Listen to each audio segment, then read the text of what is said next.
সেজদা থেকে উঠার সময় জায়নামাজে হাত ভর করে উঠা যাবে কিনা। আমি মরলে বুঝবি তখন আর ভাত খাওয়া লাগবে না, সন্তানকে এই কথা বললে কি গুনাহ হবে? ছোট বাচ্চাদের রাগ কমানোর জন্য গায়ে হাত তোলা যাবে কিনা? মসজিদের পাশে কবর বা কবরের পাশে মসজিদের পরে কিছু বলবেন? হেঁটে হেঁটে দাঁত মাজলে কি দারিদ্রতা দেখা দেয়?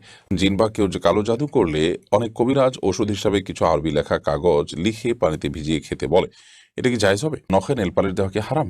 নখ বড় রাখলে কি নামাজ হবে? ফু দিয়ে নাকি গরম খাবার খেতে নেই, আসলে কি সত্য? চলুন তাহলে আমরা প্রশ্নোত্তর আলোকিত ভবনে প্রবেশ করি। আমি মরলে বুঝবি তখন আর ভাত খাওয়া লাগবে না, সন্তানকে এই কথা বললে কি গুনাহ হবে? এ কথা বলা উচিত হবে না, এটা অবশ্যই শিরকে আসগর জাতীয় গুনাহ হবে। অর্থাৎ আমি মারা গেলে তোর আর ভাত খাওয়া লাগবে না, তার মানে তোমার ভাত খাওয়া, তোমার রিজিক এটা আমার মাধ্যমে আসছে, আমি না গেলে, আমি মারা গেলে তোমার এটা উপায় থাকবে না, এটার ব্যবস্থা থাকবে না। এটি মুখে বলা হচ্ছে, অন্তরে যে একেবারে নিজেকে আল্লাহ দাবি করা হচ্ছে এর মাধ্যমে তা না। এই জন্য এটা শিরকে আকবর হবে না, কিন্তু শিরকে আসগর হবে, ছোট শিরক হবে, যেহেতু বলার ভুল। একজন ইমানদার এভাবে বলবেন না। তবে হ্যাঁ, এটা ঠিক যে আমি মারা গেলে তোমার তুই আমার মর্ম বুঝবে, আমার মর্ম হাড়ে হাড়ে টের পাবে, এই ধরনের কথা তো বলাই যেতে পারে।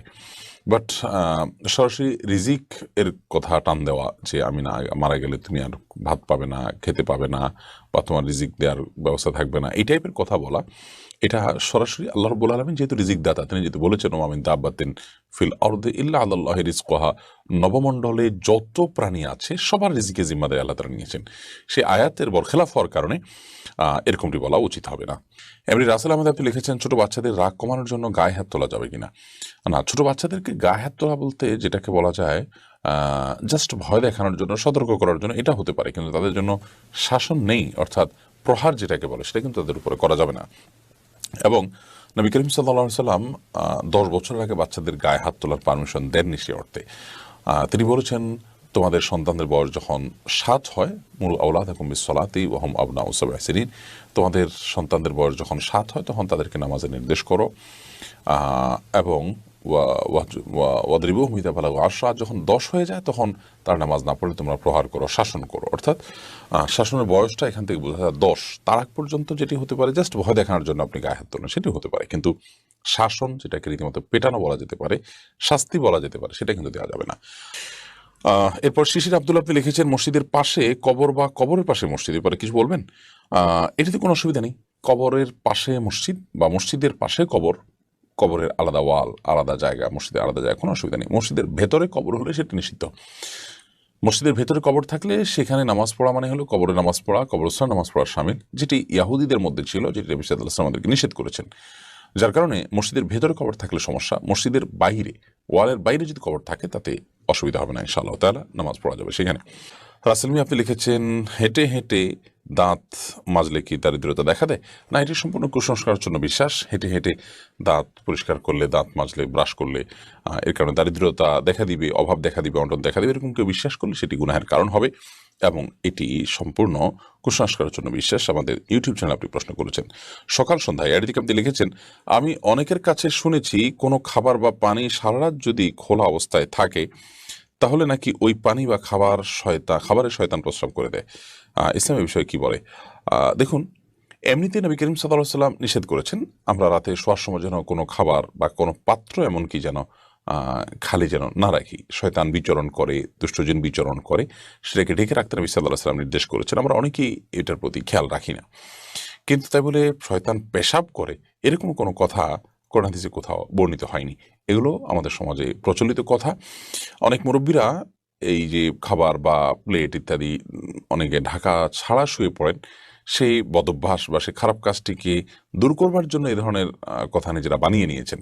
তো কোরআন এবং হাদিসের নামে মন গড়া এরকম কোনো কথা বানিয়ে নেওয়া এটা গুনাহের কথা। নবী সাল্লাল্লাহু আলাইহি ওয়াসাল্লাম বলেছেন, মান কাযিবা আলাইয়া মুতাআম্মিদান ফালিয়াতাবাওয়া মাকআদাহু মিনান নার, যে ব্যক্তি আমার ব্যাপারে ইচ্ছাকৃতভাবে মিথ্যা কথা আরোপ করবে, আমার নামে মিথ্যা হাদিস বলবে, সেজন্য তার ঠিকানা জাহান্নামে জেনে রাখে। এরপরে সোনিয়া আক্তার আপনি লিখেছেন, জিন বা কেউ যে কালো জাদু করলে অনেক কবিরাজ ওষুধ হিসাবে কিছু আরবি লেখা কাগজ লিখে পানিতে ভিজিয়ে খেতে বলে, এটা কি জায়েজ হবে? এটা সুন্নাহসম্মত কোনো ট্রিটমেন্টের পদ্ধতি নয়। বিশেষ করে সেখানে যদি আপনার এমন কিছু লেখা থাকে যে অস্পষ্ট, বোঝা না যায়। অনেক সময় দেখা যায় তাবিজ কবজ যারা দেয় সেগুলোর মধ্যে একটা মানে বড় অংশ আছে যারা আপনার শিরক এবং কুফরি কথা, বিভিন্ন কাফেরদের নাম ইত্যাদি লিখে দেয়। তো এগুলো তো রীতিমতো শয়তানের আশ্রয় নেওয়ার শামিল অনেক ক্ষেত্রেই, তো যার কারণে জায়েজ নয়। তাছাড়া নবী করিম সাল্লাল্লাহু আলাইহি সাল্লামের সুন্নাহ পদ্ধতি হলো যে কোরআন কারীমের আয়াত তেলাওয়াত করে দোয়া পড়ে ফু দেওয়া, বা কোনো জায়গায় অসুস্থ জায়গা ধরে আয়াত তেলাওয়াত করা পড়া, সেটা পানিতে বা তেলে ইত্যাদিতে আপনার ফু দিয়ে খাওয়া, এটা হলো নবী সাল্লাল্লাহু আলাইহি সাল্লামের সুন্নাহ। কিন্তু এর বাইরে এরকম আয়াত লিখে সেটা ভিজিয়ে খাওয়া বা পান করা, এরকম কোনো সিস্টেম নবী করিম সাল্লাল্লাহু আলাইহি সাল্লামের জীবনীতে ছিল না, না সাহাবীরা করেছেন না খোলাফায়ে রাশিদিন করেছেন। এটা আমরা পরিহার করব। ফাহিমা আখতার আপনি লিখেছেন, নখে নেল পালিশ দেওয়া কি হারাম? নখ বড় রাখলে কি নামাজ হবে? জানাবেন দয়া করে। বোন ফাহিমা, নখে নেল পালিশ দেওয়াটা হারাম না, কিন্তু নেল পালিশ দিলে আপনার উজু হবে না, গোসল হবে না, সেটা হলো একটা ব্যাপার।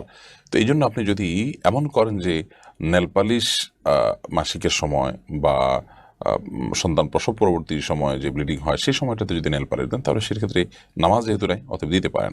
আর নখ বড় রাখা এটা সুন্নাহর খেলাফ, নামাজ তো হয়ে যাবে, কিন্তু নখ বড় রাখা এটা সমস্ত নবীদের যে কমন সুন্নাহ আছে, সুনানুল ফিতরা যেটাকে বলা হয়, সেটার পর খেলাফ কাজ, যার কারণে এটি করা যাবে না। তবে নামাজ হয়ে যাবে যদি আপনি পানি এই নখের উপরে এবং নখের নিচে আপনার চামড়া, মানে সামনের যে অংশ চামড়া পর্যন্ত আঙ্গুলের মাথা পর্যন্ত যদি আপনি পানি পৌঁছে থাকেন। জাকিয়া খান নাসরিন আপনি লিখেছেন, ফু দিয়ে নাকি গরম খাবার খেতে নেই, আসলে কি সত্য? হ্যাঁ, ফু দিয়ে গরম খাবার খাওয়ার পরে হাদিসে নিষেধাজ্ঞা আছে। তাছাড়া এটা বৈজ্ঞানিকভাবেও বোধ হয়, আমি যতটুকু জানি, এটা অনুপকারী কাজ, ক্ষতিকর কাজ। বিধায় গরম খাবারে আমরা ফু দিয়ে খাবো না, এবং সেটা একটু সহনীয় পর্যায়ে ঠান্ডা হওয়ার জন্য প্রয়োজন অপেক্ষা করব, বা অন্য কোনোভাবে এটাকে আমরা নর্মাল করার চেষ্টা করব, কিন্তু ফু দিয়ে আমরা গরম খাবার খাবো না। এরপরে অনন্ত আকাশ আপনি লিখেছেন, মৃত্যুর চিন্তায় আমার ঘুমও ঠিক মতো হয় না, অনেক কষ্ট হয়, এতে আমি কি করব? অতিরিক্ত মৃত্যুভীতি এটা দূষণীয়। এটা বেশিরভাগ ক্ষেত্রে ব্ল্যাক ম্যাজিকের কারণে হয়ে থাকে। কবরে যদি তাবিজ পুঁতে রাখা হয় কাউকে ক্ষতি করার জন্য, ব্ল্যাক ম্যাজিকের কোনো কিছু পুঁতে রাখা হয়, তাহলে সেক্ষেত্রে মৃত্যুভীতি অনেক বেশি হয়, অনেক সময় মানুষ মৃত্যুর দিকে পতিত হয়। কিন্তু মৃত্যুভীতি, অতিরিক্ত মৃত্যুর চিন্তা, এটা দূর করবার জন্য, অর্থাৎ যদি এখানে থাকে ব্ল্যাক ম্যাজিকের কোনো ব্যাপার থাকে, তাহলে সে দূর করার জন্য আপনি রোকিয়াতে যাবেন, এবং সেই কবরে যদি কোনো পোতা থাকে সেগুলো উদ্ধার করে সেগুলো ধ্বংস করলে ইনশাল্লাহ আপনি সুস্থ হবেন।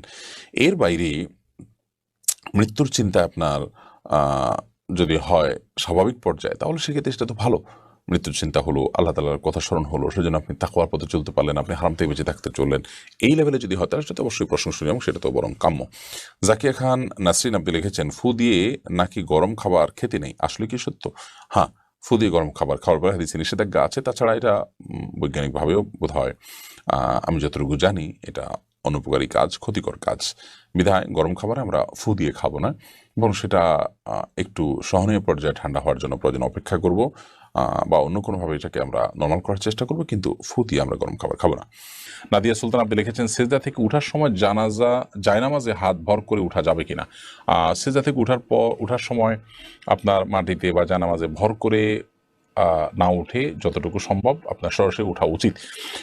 যদিও নবী করিম সাল্লাল্লাহু আলাইহি সাল্লাম মাটিতে ভর করে ওঠার কথা বর্ণিত আছে, কিন্তু সেটার ব্যাপারে অনেক মুহাদ্দিসদেরই ব্যাখ্যা হলো যে নবী সাল্লাল্লাহু আলাইহি সাল্লামের শারীরিক অসুস্থতার কারণে এটা কখনো কখনো তিনি করেছেন। অতএব কারোর শরীরে অসুস্থতা বোধ করলে তিনি এটা করতে পারেন, কোনো অসুবিধা নেই। বাট সুস্থ স্বাভাবিক অবস্থাতে তার এরকম না করে বরং হাঁটুতে ভর করে তারপর দাঁড়ানো উচিত।